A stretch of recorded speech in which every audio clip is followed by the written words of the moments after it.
شہر بانو گھر آئی تو اماں ابھی تک نہیں آئی تھی۔ اس نے فون پر رابطہ کیا تو معلوم ہوا کہ اماں کا ایکسیڈنٹ ہو گیا ہے اور اس حادثے نے اس کی زندگی بدل کر رکھ دی۔ اس کی پیاری اماں جان کی بازی ہار گئی۔ بانو کو دکھ نے آ گھیرا۔ اماں اسے اکیلے گھر میں چھوڑتے ہوئے اپنا خیال رکھنے کی ہزارہا تاکید کیا کرتی تھی، اور اب کیسے اماں نے اسے بھری دنیا میں تنہا چھوڑ دیا تھا۔ اس کے لیے خود کو سنبھالنا مشکل ہو رہا تھا۔ ان حالات میں فرحاد نے اس کی بہت دل جوئی کی۔ آخری رسومات کے بعد زندگی اداسی کا چولا پہن کر معمول پر آ ہی گئی۔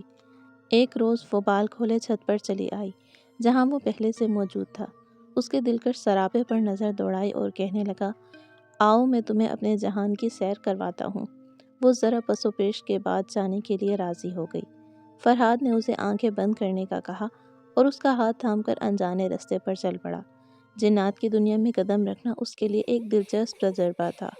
یہ ایک جنگلاتی تباہ شدہ علاقہ تھا جسے دیکھ کر ایسا محسوس ہوتا تھا جیسے کسی زمانے میں یہاں ہرے بھرے جنگلات رہ چکے ہوں، مگر اب وہ اجاڑ درختوں اور جھاڑیوں کے سوا کچھ نہ تھا۔ یہاں وہ رک گئے تھے۔ بانو نے آنکھیں کھولی تو حیران رہ گئی۔ یہ ہماری دنیا ہے، فرحاد نے کہا تو بانو کو اس کی ذہنی حالت پر شک ہوا۔ وہ سوچ رہی تھی کہ کوئی اس ویرانے میں بھلا کس طرح رہ سکتا ہے۔ تمہیں اس علاقے کی حقیقت دیکھنے کے لیے کچھ دیر کا مراقبہ کرنا ہوگا، فرحاد نے کہا تو بانو نے حیرت سے اس کی طرف دیکھا اور کہنے لگی، مراقبہ؟ وہ کیسے کرتے ہیں؟ میں نے یہ نام پہلی بار سنا ہے۔ فرحاد نے مسکرا کر کہا، نہیں، تم نے صرف آنکھیں بند کر کے بیٹھنا ہے اور جو الفاظ میں دہراؤں گا تم بھی وہی پڑھتی رہنا، مگر یاد رکھو آنکھیں ہرگز مت کھولنا۔ اگر رزیلا دکھائی دے تو ڈرنا مت۔ اس کا نام سن کر بانو گھبرا گئی اور کہنے لگی، نہیں، میں آنکھیں نہیں کھولوں گی، تم بے فکر رہو۔ اس نے دوبارہ آنکھیں بند کی اور فرحاد عجیب و غریب زبان میں کچھ الفاظ دہرانے لگا جو وہ پہلی بار سن رہی تھی۔ اس نے کچھ دیر بعد آنکھیں کھولی تو سامنے کا منظر دیکھ کر حیران رہ گئی، کیونکہ وہاں بہت سے جنات جوگ در جوگ بیٹھے ہوئے تھے۔ کچھ جنات اپنے روزمرہ کاموں میں مصروف تھے اور انہیں دیکھ کر اندازہ لگایا جا سکتا تھا کہ وہ بانو کے وجود سے مکمل طور پر ناواقف ہیں، تبھی تو انہوں نے اس کی جانب نہ دیکھا تھا۔ فرحاد اس کا ہاتھ تھامے آگے بڑھنے لگا۔ وہ چاہتا تھا کہ بانو خوب سیر کرے، جنات کے بارے میں اس کے دل میں کوئی بدگمانی ہو تو ختم ہو جائے، جبکہ شہر بانو حیرت سے جنات کا رہن سہن دیکھ رہی تھی۔ اس کے لیے یہ سب بہت دلچسپ تھا۔ فرحاد کی موجودگی میں اب اسے بالکل بھی خوف محسوس نہیں ہو رہا تھا۔ یہاں کی روشنی بہت تیز تھی اور بانو کو اپنی آنکھوں میں چبھتی ہوئی محسوس ہو رہی تھی۔ اس کی آنکھوں کی چبھن بڑھنے لگی تو اس نے فرحاد سے کہا، چلو واپس چلتے ہیں، شاید مجھے نیند آ رہی ہے۔ فرحاد نے کہا، آج پہلی بار تم میری دنیا میں آئی ہو، میں تمہیں خالی ہاتھ نہیں جانے دوں گا۔ یہ کہہ کر وہ اسے ایک چھوٹی سی مگر خوبصورت چمکتی ہوئی سنہری جھونپڑی کی طرف لے آیا۔ یہ جھونپڑی اتنی خوبصورت تھی کہ بانو اسے ہاتھ سے چھو کر محسوس کرنے لگی۔ ایسا لگتا ہے کہ یہ سونے سے بنی ہے، بانو نے خوش ہوتے ہوئے کہا تو فرحاد نے مسکرا کر کہا، تمہارا اندازہ بالکل ٹھیک ہے، یہ میرا غریب خانہ ہے۔ یہ کہہ کر وہ اس کا ہاتھ تھام کر اسے اندر لے آیا، جہاں قیمتی زیورات سے سجاوٹ کی گئی تھی۔ سونے چاندی سے سجی ہوئی جھونپڑی دیکھ کر بانو کی آنکھیں چندیا گئیں۔ ایسا لگ رہا تھا جیسے یہ سب اس کی خوابوں کا حصہ ہے۔ ایسے جواہرات خریدنے کے لیے اس کے بابا کتنی محنت کر رہے تھے، شہر میں اپنا کاروبار چلا رہے تھے اور گاؤں میں بھی زمینیں خرید لی تھیں۔ انہیں آرام کرنے کا بھی وقت نہیں ملتا تھا۔ بانو نے ذرا خود غرضی سے سوچا کہ اگر اس کی شادی فرحاد سے ہی ہو جائے تو یہ سب جواہرات اسے بغیر کسی دشواری کے مل جائیں گے۔ اس نے لمحہ بھر میں فیصلہ کیا کہ فرحاد ہی اس کا جیون ساتھی بنے گا۔ فرحاد نے اس کے سفید خوبصورت پاؤں میں بازیں پہنائی اور بڑی چاہت سے ہاتھ میں خوبصورت ہیرے کا کنگن پہنایا تو اسے اپنی قسمت پر رشک ہونے لگا تھا۔ بے پناہ خوشی کی بدولت اس کا چہرہ سرخ ہو رہا تھا اور آنکھوں میں چبھن کی وجہ سے آنکھوں میں آئی نمی اس کے حسن کو دو آتشہ بنا رہی تھی۔ فرحاد نے بڑی دلچسپی سے اسے دیکھا اور پھر بانو کو آنکھیں بند کرنے کا کہا، ساتھ ہی کچھ الفاظ دہرانے لگا جسے بغور سن کر بانو نے بھی آہستہ آواز میں دہرائے، اور پھر چند لمحے بعد فرحاد نے آنکھیں کھولنے کا کہا تو یہ دیکھ کر بانو حیران رہ گئی کہ وہ ویراں تباہ شدہ جنگل میں بیٹھی ہوئی تھی۔ واہ، کیا خوبصورت پازیب تھی اور کتنا حسین کنگن تھا، ایسی قیمتی چیزیں تو خوابوں میں ہی مل سکتی ہیں۔ بانو نے بے اختیار کہا تو فرحاد مسکرا دیا، اور اسی وقت بانو کی نظر اپنی کلائی اور پاؤں پر پڑی تو یہ دیکھ کر حیران رہ گئی کہ اس کے ہاتھ میں کنگن اور پاؤں میں پازیب موجود تھی۔ اس کی خوشی کا کوئی ٹھکانہ نہ رہا۔ تم مسکراتی ہوئی بہت اچھی لگتی ہو، ہمیشہ ایسے ہی مسکرانا، فرحاد نے اس کی آنکھوں میں دیکھ کر اس کی خوبصورتی کو اپنے دل میں اتار کر کہا۔ اس کا چہرہ سرخ ہو گیا۔ گھر آ کر اس نے بڑی احتیاط سے پازیب اور ہیرے کے کنگن کو الماری میں رکھ دیا۔ وہ آج کل شیطانی جنات سے حفاظت کے لیے وظائف پڑھ رہی تھی۔ شاید یہی وجہ تھی کہ عزیلہ دوبارہ اس کے سامنے نہ آئی تھی، مگر وہ اکثر اپنے آس پاس سنسناہٹ سی محسوس کرتی، کبھی قدموں کی چاپ سنائی دیتی، اکثر ایسا ہوتا کہ سر پر سلیقے سے جمایا ہوا دوپٹہ کوئی انجانی طاقت چپکے سے کھینچ دیتی۔ فرحاد نے اسے ایک عمل بتایا جو 40 روز تک مسلسل کرنا تھا۔ اس کے بعد عزیلہ کبھی اسے نہ دیکھ پاتی۔ وہ 40 دن گزرنے کا انتظار کر رہی تھی۔ ابا ان دنوں اس کے رشتے کے لیے پریشان تھے۔ ایک دن مائی سورہ ان کے گھر آئی اور ابا کو ایسا رشتہ بتایا جس کے بارے میں سن کر وہ بہت خوش ہوئے۔ بانو کو پتہ ہی نہ چلا کہ کب ابا لڑکے سے ملے اور اسے پسند بھی کر لیا۔ اس روز انہوں نے اسے کمرے میں بلایا اور کہنے لگے، بانو پتر، اتوار کو تیار رہنا، تیرے سسرال والے منگنی کرنے کے لیے آ رہے ہیں۔ بانو یہ بات سن کر حیران رہ گئی اور کہا، ابا کون لوگ؟ آپ نے مجھے کچھ بتایا ہی نہیں اور رشتہ طے کرنے لگے ہیں۔ میرا ابھی شادی کرنے کا کوئی ارادہ نہیں ہے۔ بیٹی کی بات سن کر ابا کی پیشانی پر بل چڑھ گئے۔ انہوں نے کہا، بانو تو اتنی بڑی ہو گئی ہے کہ اتنے بڑے فیصلے خود کرے۔ تیرا باپ ابھی زندہ ہے، تیری شادی کا فیصلہ میں خود کروں گا۔ رشتے ناتے دیکھ بھال کر طے کرنے پڑتے ہیں، بچوں کو ان باتوں کی سوجھ بوجھ نہیں ہوتی بیٹی۔ اگر تیری ماں زندہ ہوتی تو اس کا جواب بھی یہی ہوتا۔ میری بات کو پتھر پر لکیر سمجھ کر شادی کی تیاری شروع کر دے۔ بانو اپنے دل پر بوجھ لیے وہاں سے اٹھ گئی۔ اپنے کمرے میں آ کر وہ پھوٹ پھوٹ کر رونے لگی۔ اس دن ابا کو بہت سی باتوں کا ادراک ہوا۔ کچھ چیزیں ایسی ہوتی ہیں جنہیں وہ دیکھ کر بھی نظر انداز کر رہے تھے، مگر اب ایسا محسوس ہو رہا تھا کہ ان کا شک غلط نہیں تھا۔ وہ بانو کو فرحاد کے ساتھ کئی بار کھڑا دیکھ چکے تھے۔ انہوں نے فیصلہ کیا کہ فرحاد کا اس گھر میں نوکری کرنا اچھی بات نہیں ہے۔ انہوں نے اسی وقت جا کر اسے اس کے گھر جانے کا کہہ دیا۔ بانو دکھی دل کے ساتھ اتوار کو آنے والے مہمانوں کے سامنے خود کو نارمل ظاہر کرنے کی تیاری کرنے لگی۔ اس نے روتے دل کے ساتھ بیٹی ہونے کا فرض ادا کیا، مہندی لگائی، بناؤ سنگار کیا، اور جب آئینے میں خود کو دیکھا تو اس دشمن جاں کے بہت یاد ستانے لگی۔ الماری سے کنگن اور پازیب نکال کر انہیں دیکھ کر رونے لگی۔ اتوار کے روز تقریب کافی اچھی گزری۔ مہمانوں کا بھرپور طریقے سے استقبال کیا گیا۔ بانو کی منگنی کی خوشی میں خاص پکوان پکائے گئے تھے۔ گاؤں والوں کی دعوت ہوئی اور سب نے بانو کو ڈھیر ساری دعائیں دی، مگر یہ خوشیاں اتنی عارضی ثابت ہوں گی کسی نے نہ سوچا تھا۔ اگلے دن ہی گاؤں میں ایسا افسوسناک واقعہ پیش آیا جس نے سب کو ہلا کر رکھ دیا۔ طفیل نامی لڑکا جس سے بانو کی منگنی ہوئی تھی، سڑک پر مردہ حالت میں پایا گیا، جس کی پراسرار موت گاؤں والوں کے لیے معمہ بن گئی۔ پولیس نے چند روز جانچ پڑتال کی اور پھر سب لوگ اسے حادثہ اور قسمت کا لکھا سمجھ کر بھول گئے۔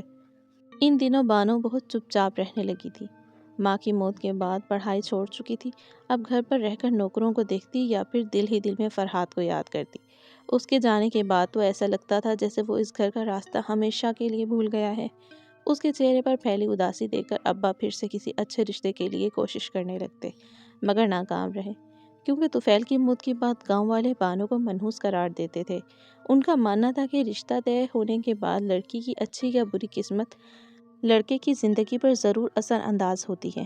بانو کی زندگی بھی گاؤں والے لوگوں کی اس فرسودہ عقیدے کی نظر ہو گئی تھی۔ 6 ماہ اسی طرح چپ چاپ گزر گئے۔ ابا کی طبیعت خراب رہتی تھی اور اب تو انہیں ایسا لگتا تھا کہ بانو اپنی ساری عمر اس بڑے سے گھر میں گزار دے گی اور وہ بیٹی کو دلہن بننے کا خواب آنکھوں میں سمائے دنیا سے رخصت ہوں گے۔ بانو 5 وقت کی نماز پڑھتی، مختلف وظائف کرتی رہتی، ہر رات فرحاد کے لیے پازیب اور کنگن کو تکیے کے نیچے رکھ کر سوتی تھی۔ رات کا نہ جانے کون سا پہر تھا، بانو گہری نیند سو رہی تھی۔ ملازمہ نے اسے جگایا اور کہا کہ کچھ مہمان آئے ہیں جو آپ سے ملنا چاہتے ہیں۔ بانو نے گھڑی پر نگاہ دوڑائی تو حیرت ہوئی، کیونکہ اس وقت رات کے 3 بجے تھے۔ اس ٹائم کون مہمان آ گیا؟ وہ سوچتی ہوئی باہر آئی تو ابا بھی جاگ چکے تھے۔ انہوں نے کہا، بانو پرانا ملازم تو یاد ہوگا فرحاد، وہ تیرے لیے فرحاد کا رشتہ آیا ہے، مجھے یہ رشتہ قبول ہے تو خوش رہے گی۔ ابا کچھ مطمئن سے تھے، اسے اس بات پر یقین نہیں آ رہا تھا۔ وہ مہمانوں کے پاس آ بیٹھی۔ فرحاد کے ساتھ انسانی روپ میں بہت سے جنات لے کر آیا تھا۔ ابا کو ان کی حقیقت کا علم نہ ہو سکا۔ اور نہ ہی انہوں نے رات کے اس پہر آنے پر کوئی سوال کیا۔ ایسا لگتا تھا کہ ابا کے دماغ پر جنات نے قبضہ جما لیا ہے۔ دوستو، کچھ چیزیں ہمیں بظاہر بڑی پرکشش دکھائی دیتی ہیں۔ ایسا لگتا ہے کہ اب ہم ہمیشہ خوش رہیں گے، مگر یہ زندگی بھی پیاس کی طرح پرت در پرت لپٹی ہوئی ہے۔ کسی پرت میں انسان کی خوشیاں چھپی ہیں اور کہیں غم، کہیں اداسیاں اور کہیں سسکیاں۔ خیر، بانو کا جلد ہی نکاح ہو گیا اور وہ ہمیشہ کے لیے اپنے گھر اور اپنے گاؤں کو الوداع کہہ کر جنات کی دنیا میں آ گئی، جہاں ہر شے مختلف اور پرکشش تھی۔ گاؤں کے لوگ بتاتے ہیں کہ اس کی رخصتی کے بعد ابا کا اپنے دماغ پر اختیار لوٹ آیا تھا۔ اکثر وہ زور زور سے رونے لگتے اور کہتے، انجان لوگ میری بیٹی کو لے کر چلے گئے اور میں ان کا ٹھکانہ بھی نہیں جانتا۔ گاؤں کے لوگوں نے انہیں بہت تسلی دلاسے دیے اور اپنے تئیں بانو کو ڈھونڈنے کی ہر ممکن کوشش کی، مگر بانو کا کہیں نام و نشان تک نہ ملا۔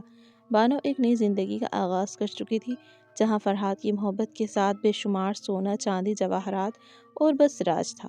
ایک جنزاد کی بیوی بننا کسی خوبصورت خواب سے کم نہ تھا۔ اس کا لباس شاہی لباس کی مانند بے حد قیمتی ہوتا، جس پر سونا، چاندی اور دوسرے قیمتی جڑاؤ رونق افروز ہوتے۔ سب کچھ اتنا خوبصورت تھا کہ بانو چند دن خود کو کسی سلطنت کی مہارانی ہی سمجھتی رہی۔ اب تک فرحات اس کے سامنے انسانی روپ میں حاضر ہوا تھا۔ ایک روز اچانک اس کے دل میں یہ آرزو پیدا ہوئی کہ اسے فرحات کا اصل روپ دیکھنا چاہیے۔ اس نے اس بات کا ذکر اس سے کیا تو اچانک اس کا چہرہ سرخ ہو گیا اور وہ کہنے لگا، بے وقوف لڑکی، تمہیں اپنی مرضی اور خوشی کی ہر شے مل چکی ہے، کیوں اب اپنے لیے کوئی مصیبت پیدا کرنا چاہتی ہو؟ بانو نے کہا، اپنے جیون ساتھی کی حقیقت جاننے میں بھلا کیسی مصیبت؟ فرحات نے کہا، ایک بات یاد رکھو، اگر ایک بار میرا اصل روپ دیکھا تو پھر ہمیشہ وہی روپ دیکھو گی، میں دوبارہ اس روپ میں واپس نہیں آ سکوں گا۔ بانو نے ہنس کر کہا، اے جنزاد، میں نے آپ کے ظاہر سے محبت نہیں کی، میں نے تو آپ کے کردار اور دل سے محبت کی ہے۔ مجھ سے ہر صورت آپ دل سے قبول ہو۔ آخر یہ عیش و آرام، جنات، ملازم اور ڈھیر سارے جواہرات میں نے آپ کی بدولت ہی تو حاصل کیے ہیں۔ فرحات نے کہا، ٹھیک ہے، اگر یہ تمہارا آخری اور دلی خواہش ہے تو ہم اپنا روپ بدلنے پر تیار ہیں۔ جلد ہی تمہاری یہ آرزو پوری ہو جائے گی۔ فرحات ہر رات گھر آتا تو بانو گہری نیند سو رہی ہوتی۔ وہ محبت کا کوئی گیت سن کر بیدار ہوتی، مگر آج رات کچھ عجیب ہوا۔ بانو نیند میں کسمس آئی۔ اس کو محسوس ہوا جیسے کوئی بہت سارے لوہے کے دروازے ایک ساتھ زور سے کھول اور بند کر رہا ہے۔ وہ اسے ایک بھیانک خواب سمجھی، مگر جب آواز مسلسل آتی رہی تو وہ ہڑبڑا کر اٹھ بیٹھی اور سامنے جو منظر دیکھا اس کے اوزان خطا ہو گئے۔ سامنے وہ جو کوئی بھی تھا بڑا ہی بھیانک تھا۔ اس کا بدصورت چہرہ، پھیلے ہوئے نگوش اور جھریوں بھرا بوڑھا چہرہ دیکھ کر بانو کو حیرت ہو رہی تھی۔ تم میرے کمرے میں کس کی اجازت سے داخل ہوئے ہو؟ ابھی اور اسی وقت یہاں سے نکل جاؤ، ورنہ میں فرحات سے کہہ کر تمہارا وہ حال کروں گی کہ تم یاد رکھو گے۔ بانو نے غصے سے کہا تو بھیانک جن نے خونخوار نظروں سے اسے دیکھا اور بھاری آواز میں کہا، یہ ہمارا اصل روپ ہے۔ جنات کی دنیا میں میرا یہ اصل روپ ہی میری پہچان اور عزت کی وجہ ہے۔ اس کے لہجے میں غرور تھا۔ بانو کی حالت ایسی تھی جیسے کسی بڑے صدمے کا شکار ہو گئی ہو۔ میں نے تمہیں بتایا تھا کہ تم میری محبت کئی سال پرانی ہو۔ جنات کبھی اپنی محبت سے دستبردار نہیں ہوتے۔ میں اس وقت ہی تم پر مر چکا تھا، جب تم اس دنیا میں بھی نہیں آئی تھی، جب تمہاری ماں علاج کے لیے جنات کے عامل کے پاس آیا کرتی تھی۔ میری لگن سچی تھی، تبھی تو تمہیں حاصل کر بیٹھا، ورنہ شاید کہیں سے بھی تمہارے قابل نہیں لگتا۔ تمہاری حسین آنکھیں، خوبصورت چہرہ، عمر اور آواز، سب کچھ مجھ سے مختلف ہے۔ یہ کہہ کر اس نے بانو کا ہاتھ تھاما اور اسے لیے آئینے کے سامنے کھڑا ہو گیا۔ بانو اب تک صدمے کی کیفیت میں تھی۔ اس نے ایک نظر آئینے پر ڈالی تو اسے ایسا محسوس ہوا جیسے اسے دنیا میں ہی اپنے سارے گناہوں کی سزا فرحات کی صورت میں مل گئی ہو۔ ایک دن پہلے کیے گئے محبت کے سب دعوے دھرے کے درے رہ گئے۔ ہر طرف پچھتاوا تھا۔ اس کا دل بے چین ہو چکا تھا۔ سونے سے بھری جھونپڑی اور ہیروں سے کی گئی سجاوٹ کچھ بھی تو بانو کا دل خوش کرنے میں کامیاب نہ ہو سکا۔ اس کے چہرے پر پھیلی تاریکی دیکھ کر فرحات نے کہا، میں نے دھوکہ نہیں کیا، کیونکہ میں نے تمہیں پہلے ہی بتا دیا تھا کہ ہمارا اصل چہرہ دیکھنا ذرا مشکل ہوگا، لیکن تمہاری خواہش تھی۔ حوصلہ رکھو، تمہیں وقت اور حالات کے ساتھ چلنے میں کچھ وقت لگے گا، لیکن تم ایک اچھی لڑکی ہو، خود کو سنبھال لو گی۔ وہ اور بھی کچھ کہہ رہا تھا، لیکن بانو کو اس کے چہرے سمیت اس کی بھیانک آواز سخت زہر لگ رہی تھی۔ بانو کی ہنسی کہیں چھپ گئی اور ایک دم اس کے چہرے کی تازگی ختم ہو گئی۔ اس نے اپنے کھوئے ہوئے پرانے وجود کو پا لیا۔ وہ اب نماز اور فرحات کو چھوڑنے کے لیے وظائف کرنے لگی۔ جنات کی دنیا سے نکلنے کے لیے اس نے 40 دن تک ایک عمل کیا اور آخر کار 3 ماہ بعد یہ دن اس کی زندگی سے نکل گئے، جیسے کبھی آئے ہی نہ تھے۔ اس روز وہ صبح بیدار ہوئی تو ایک جنزادی آنکھوں میں اشتعال لیے اسے دیکھ رہی تھی۔ فرحاد مر گیا ہے، اب تیری اس دنیا میں کوئی گنجائش نہیں ہے، تو یہاں سے چلی جا۔ یہ خبر سنتے ہی بانو کے دل میں سکون سا اتر گیا، کیونکہ فرحاد کی محبت تو اس کا اصل روپ دیکھتے ہی اس کے دل سے رخصت ہو گئی تھی۔ تم سچ کہہ رہی ہو نا؟ اس نے ناقابل یقین انداز میں جنزادی کے ہاتھ تھام لیے اور خوشی کے مارے چہکتے ہوئے پوچھا تو وہ حیرت سے اس کھٹور لڑکی کو دیکھنے لگی۔ خیر، فرحاد کی موت کے بعد اسے جلد ہی جنات کی دنیا سے نکال دیا گیا۔ وہ خالی ہاتھ اور خالی دل لیے اپنے گاؤں کے راستے پر چل رہی تھی۔ وہ سوچ رہی تھی کہ آج اپنے ابا کے گلے لگ کر خوب روئے گی اور انہیں بتائے گی کہ ابا، مجھ سے ایک بڑی غلطی سرزد ہو گئی تھی۔ محبت کے جال میں پھنس کر میں نے اپنی دنیا بھلا دی، اور آخر میں نے کیا پایا؟ صرف دھوکہ۔ شاید ابا میں نے انجانے میں ہی صحیح مگر تمہارا دل دکھایا۔ تم سے یہ بات چھپائی کہ میں کسی انسان سے نہیں بلکہ جنات سے شادی کر رہی ہوں۔ میں نے تمہارا دل دکھانے کا نتیجہ جلد ہی حاصل کر لیا۔ ابا، تم مجھے دیکھے بغیر سویا نہیں کرتے تھے۔ تم نے اتنے سال میرے بغیر کیسے گزارے ہوں گے؟ میں نے جواہرات کو زندگی کا مقصد اور خوشی مان لیا اور بھول گئی کہ پرخلوص رشتے زندگی کے لیے سب سے زیادہ ضروری ہوتے ہیں۔ مجھے احساس ہو گیا ہے، اب میں تمہیں چھوڑ کر کہیں نہیں جاؤں گی۔ اس نے اپنے گھر کے دروازے پر دستک دی تو اسے کچھ بدلا ہوا سا محسوس ہوا۔ کچھ دیر بعد ایک بچے نے دروازہ کھولا۔ بانو نے حیرت سے اس بچے کی طرف دیکھا اور پھر گھر کے اندر داخل ہو گئی۔ گھر میں کچھ خواتین موجود تھیں۔ سب کی اس پر نگاہ پڑی تو شور مچ گیا۔ بانو آ گئی، بانو آ گئی۔ لمحہ بھر میں وہ سب اس کے پاس جمع ہو گئے۔ بانو نے حیرت سے پوچھا، تم لوگ کون ہو اور میں تمہیں کوئی عجوبہ دکھائی دے رہی ہوں کیا جو یوں میرے آس پاس جمع ہو گئے ہوں؟ میرے ابا کہاں ہیں؟ میں ان سے ملنا چاہتی ہوں۔ اس کی بات سن کر سب کے چہروں پر اداسی پھیل گئی۔ ایک شخص نے اسے بتایا کہ 3 ماہ پہلے تمہارے ابا کا انتقال ہو گیا تھا۔ انہوں نے آخری وقت میں تمہیں بہت یاد کیا۔ تمہاری تصویر دکھا کر سب سے پوچھتے کیا تم نے کہیں بانو کو دیکھا ہے، لیکن افسوس شاید تمہارے ظالم سسرال والوں نے تمہیں یہاں آنے نہ دیا، ورنہ کوئی بیٹی اپنے باپ سے اتنے سال تک کیسے جدا رہ سکتی ہے؟ ابا کی موت کا سن کر بانو صدمے کے مارے زمین پر بیٹھتی چلی گئی اور پھوٹ پھوٹ کر رونے لگی۔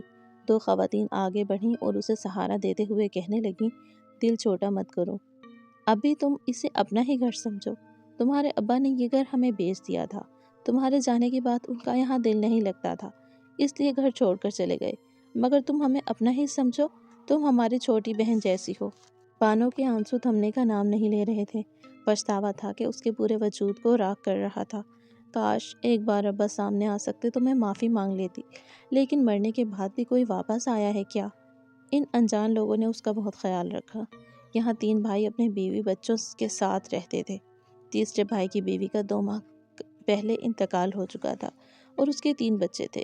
ان کم عمر بچوں کو ماں کی ضرورت تھی، تبھی تو 6 ماہ گزرنے کے بعد جب بانو کو احساس ہو گیا کہ یہ لوگ بہت درد مند دل رکھتے ہیں، اس نے ان بن ماں کے بچوں کی ماں بننے کا فیصلہ کیا۔ سب لوگوں نے اس کے اس فیصلے کا احترام کیا اور آخر کار ایک سرد شام اس کا ابتسام سے نکاح ہو گیا۔ بانو کو روپے پیسے کی کمی نہیں تھی، کیونکہ ابا نے اس کے لیے بہت سی زمینیں چھوڑی تھیں جہاں سے اچھی خاصی آمدن ہوتی اور ہر ماہ اس کے پاس ایک بڑی رقم آ جاتی۔ وقت گزرتا گیا۔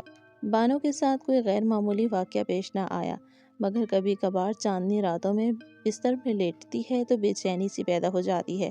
وہ اٹھ کر چھت پر چلی آتی ہے، جہاں تاروں سے بھرے آسمان کو دیکھ کر اسے ایسا محسوس ہوتا ہے جیسے اماں اور ابا اسے دیکھ کر مسکرا رہے ہیں۔ زندگی میں کہیں نہ کہیں ہر انسان سے کوئی نہ کوئی غلطی سرزد ہو جاتی ہے، کیونکہ انسان خطا کا پتلا ہے اور کوئی بھی انسان مکمل طور پر برائی سے پاک نہیں ہے۔ اپنی غلطیوں پر شرمندہ ہونے اور ان کا ازالہ کرنے سے ہی انسان ایک معتبر زندگی گزارتا ہے۔ جیسے اب بانو اپنی زندگی خوش و خرم گزار رہی ہے۔ اسے اس بات کی اچھی طرح سمجھ آ گئی ہے کہ غیر فطری زندگی گزارنے کی خواہش انسان کو رسوا کرتی ہے۔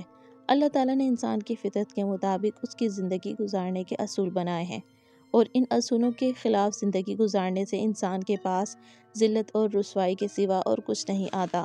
بانو کی قسمت اچھی تھی، تبھی تو قدرت نے اسے قدردان لوگوں سے نواز دیا تھا، ورنہ کچھ لوگ ایسے بھی ہوتے ہیں جو اپنی زندگی میں کی گئی غلطیوں کا کفارہ ادا کرنا چاہتے ہیں، لیکن وقت انہیں موقع فراہم نہیں کرتا، اور لوگ ساری عمر ان کی غلطیوں کو ان کے ساتھ منسوب کرتے ہیں، اور انسان ساری عمر ایک مجرم کی سی زندگی گزارتا ہے۔